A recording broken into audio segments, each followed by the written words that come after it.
Balls. They're great, right? You can roll them, you can throw them, you can even punch them if you hang them from somewhere. But have you ever thought about commuting vehicular ball slaughter?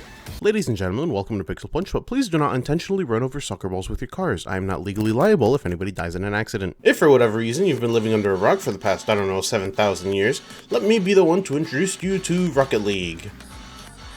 Somebody had to do it eventually. It's a mixture of the world's most popular game and rocket-powered cars, a match made in hell if you're an insurance company, but a heavenly union if you're an epic gamer like myself. You might think that Rocket League is a solo game with no ongoing sequels or spin-offs, but you'd be surprised to see the Rocket League timeline. And also disappointed. Supersonic, acrobatic, rocket-powered battle cars. Holy shit, that's a mouthful. As the predecessor to Rocket League, this game was basically the same thing. Soccer with cars and a comically large ball. Don't fix it if it ain't broke, I guess. Of course, you can hit the ball, you can drive, you can boost, you can score, you can air dodge, you can join online games or play locally with your buddies, the whole 9 yards. According to people who've actually played battle cars, the physics feel slightly different, but since I don't own a PS3, I can neither confirm nor deny that. I'm sorry to disappoint all the collectors out there, but forgive me for my sins. Now we get to the main event. The idea behind Rocket League might have existed as far back as 2008, but it wouldn't start becoming Rocket League until sometime in 2013 actually. Officially announced in 2014, Psyonix took all the critiques and feedback that they got with the rocket-powered battle cars and got to work, baby. They actually tried to pitch the idea to Electronic Arts, more commonly known as EA, but Psyonix was ultimately unsuccessful. EA did what EA does best: make shit choices. 2 years and under $2 million later, we arrive at the year 2015 and the public release of the greatest car soccer game to exist.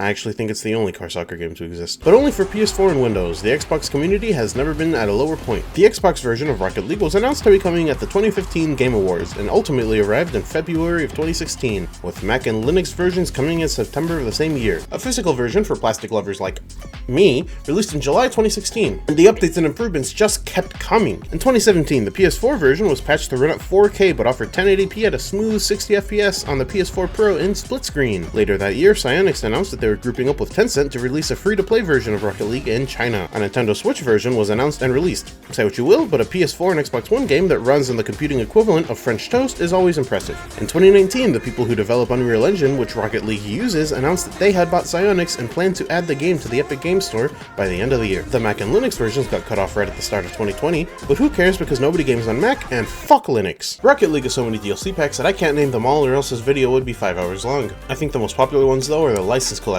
like the Batmobile or Lightning McQueen. Yeah, Mr. Kachow himself smacking balls in midair like a fucking legend. Say what you will about microtransactions, but at the very least, this is some cool shit. Eventually, Rocket League transitioned on all platforms to a free-to-play model. Yeah, free-to-play microtransaction bad, but they did it anyway. While at the same time adding cross-platform progression, new tournaments, new challenges, and eliminating the need to spend money to play online. Eat my fucking dick, console manufacturers. Weirdly enough though, the version of the game on Windows was moved off of Steam and onto the Epic Games Store, but those who own the game on Steam can still download, update, and play the game anyway. This really doesn't make any sense to me, but I'm not a game developer. I spend unholy amounts of money on Fortnite Blu-rays. I am not qualified to comment on the business side of the video game industry. Now, the part of this that really angered part of the community was the ending of trading cosmetics with other players. I don't understand why you'd be so upset about digital cars, but to each their own, I guess. I don't think I've mentioned it directly so far, but I genuinely do like Rocket League. Actually, I've been wanting to buy all 3 physical copies of Rocket League just to have them sitting in my collection. In case the servers ever go down or Psyonix ever goes out of business, I still have the game. Ultimately, my wallet got stuck on buying Wii U shit though. I'm sorry. Rocket League is genuinely one of the few games from this modern era of gaming that I want to preserve for future generations, joining the likes of Marvel Spider-Man, Super Mario Bros. Wonder, and Modern Warfare. Nope, that one. Oh, I forgot to mention that the game has an amazing soundtrack, by the way. Every single song is a certified banger. Just the title screen and how it opens up on a beat drop.